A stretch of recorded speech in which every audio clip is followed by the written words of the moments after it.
So welcome to the April 2026 Denver Market Report. So whether you're thinking about buying, thinking about selling, or you just want to know what your home is worth right now, this is exactly the video for you.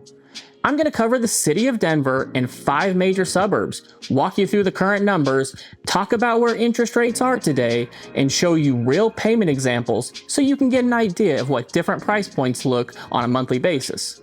So let's get into it.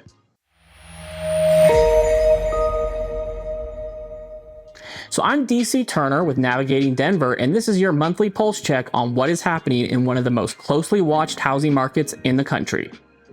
So here's the big picture for April 2026. The Denver Metro is in a more balanced market than we have seen in several years.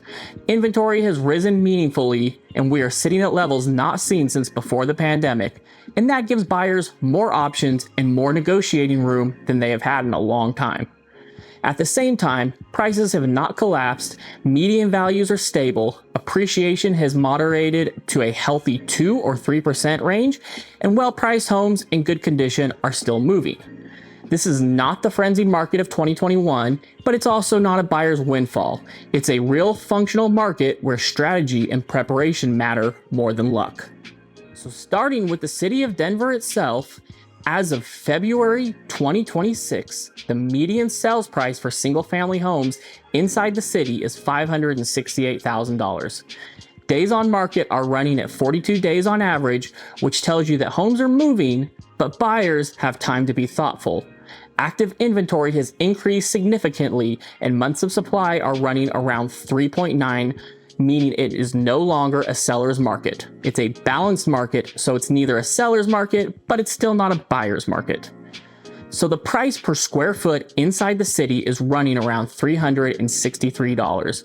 Condos and townhomes are softer, medians are closer to $390,000. So if you're a buyer with a tight budget, attached properties in the city represent real opportunity right now. The neighborhoods with the most activity are those with walkability, transit access, and proximity to employment hubs. Areas like Rhino, Central Park, West Colfax, and Sloan Lake. So now let's look at some of the suburbs.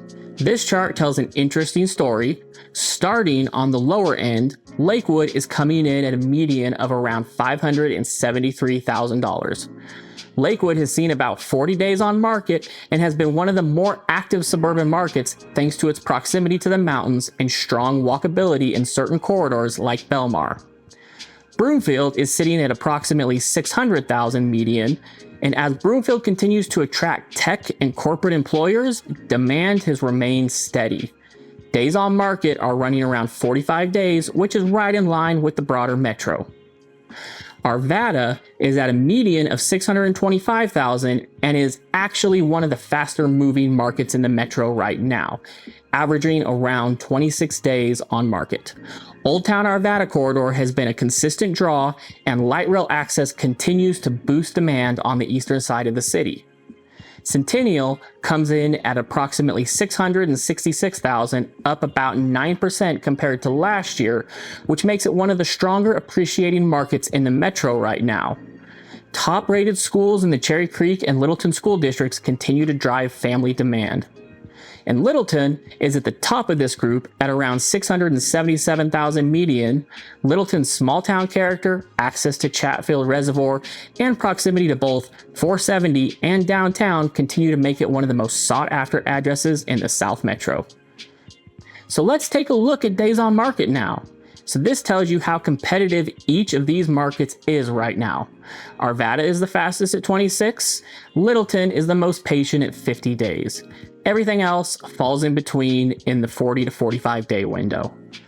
What this tells you as a buyer is that you have time to be deliberate. But if a well-priced home hits the market in Arvada, you cannot afford to sleep on it. So what is behind these numbers? A few key forces. First, inventory. New listings are up meaningfully year over year across the metro. Sellers who held back in 2024 are coming to market, and new construction is contributing as well. More supply means buyers have choices, which naturally extends days on market and gives buyers more room to negotiate. Second, rates. We'll get into this in more depth later, but elevated rates are still the primary affordability headwind. At 6 to 6.15% on a 30-year fixed, monthly payments are meaningfully higher than they were 4 or 5 years ago, and that limits the pool of buyers who can qualify at each price point. Third, employment. Denver's job market remains diverse and resilient. Tech, aerospace, healthcare, and clean energy continue to attract talent and population growth from markets such as California, Texas, and Illinois, and it remains a steady tailwind for housing demand, although it isn't as great as it once was. Put it all together and you get a market that is not overheating, not crashing, and not boring. It rewards preparation on both sides of the transaction. So let's talk about rates, because this is where I get the most questions. As of mid-April 2026, the 30-year fixed-rate mortgage is running at approximately 6.15%. And this is down from the October 2023 peak of over 8%, but still well above the historic lows of 2020 and 2021 when rates briefly dropped below 3%. Here's an honest take on rates. Nobody knows exactly where they are going. There is ongoing uncertainty around inflation data and Federal Reserve policy. What I can tell you is that the buyers who are sitting on the sidelines waiting for rates to fall dramatically may be waiting a long time. And in the meantime, they're paying rent and missing out on appreciation and equity building. I've seen this play out time and time again. I've seen buyers wait for interest rates to drop while prices continue to raise. I've also seen buyers walk away from rates in the 5s or even the low 6s, only for rates to rise and they miss out on that home that was perfect for them, all because they thought rates were just going to drop right back down into the 3s and 4s. The smarter play for most buyers is to understand what their current rate means for their specific budget and buy when the timing is right for their life, and refinance if and when rates come down meaningfully. You can always refinance. You cannot go back in time and buy the home that you passed on last year. So let's make this real. Here are the estimated monthly payment breakdowns at 3 different price points, assuming 10% down and today's rate of 6.15%. At $450,000, that is $45,000 down. Your principal and interest payment is approximately $2,467 per month. Add estimated property taxes at about $319 per month, homeowners insurance around $150, and PMI, since you're putting less than 20% down, that's roughly $188 per month. So your total estimated monthly payment lands around $3,124. At $575, that's $57,500 down. Principal and interest comes to approximately $3,153 per month. Taxes of $407 and insurance around $192, and PMI would be $240. So a total estimated monthly payment approximately $3,991. At $700,000, that's $70,000 down. Principal and interest is approximately $3,838 per month. Taxes around $496, insurance around $233, and PMI around $292. Total estimated monthly payment approximately $4,859. 2 important things to note. So first, these are estimates. Your actual taxes will vary based on the specific property, the county, and whether it's in a metro district. We will be discussing metro districts in a future video, so make sure you subscribe so you don't miss it. Now second, if you put down 20% or more, you eliminate PMI entirely, which saves you $200 to $300 a month, depending upon the price point. So talk to a lender, get your actual numbers, but this chart should give you a solid starting framework for how to think about budget at each level. So this last chart is one I find really useful for helping buyers understand why rates matter so much and why waiting for rates to drop is not always the free lunch it sounds like. So this chart shows how much home you can afford based on a $3,000 per month principal and interest payment at different interest rates going back to 2021 and all the way till today.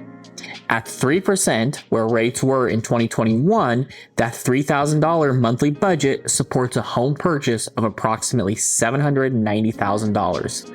At today's rate of 6.15%, that same $3,000 per month get you a home around $550,000. That is almost $250,000 in lost buying power from the same monthly budget purely from the rate change. Now flip that around. If rates do eventually come down to 5%, your $3,000 budget buys a home around $620,000. This is real money, but it also means home prices would have probably risen during that time frame, and you've been renting and not building equity. There's no perfect answer. There's only the right answer for your situation. So what does this mean practically? If you are a buyer right now, you have more leverage than buyers have had in years. More inventory, more time to tour and think, and sellers who are more willing to negotiate on price, closing costs, and concessions. Get pre-approved, know your budget including all-in monthly costs, and be ready to move when you find the right home. If on the other hand you're a seller, pricing is everything right now. Homes that are priced right are still moving in 30 to 45 days. Homes that are priced above the market are sitting, and price reductions are up across the metro. The best time to list is in the spring, before summer inventory competes with you. Preparation and presentation matter more than they have in years. So that's the April 2026 Denver Market Report. If you found this useful, hit subscribe so you don't miss next month's report, and you'll want to see those numbers when it comes time to make your next move. So if you're ready to have a real conversation about buying or selling in the Denver area, whether that is a month from now or 6 months from now, reach out. The earlier we talk, the better positioned you will be when the time comes. And I'll see you in the next one.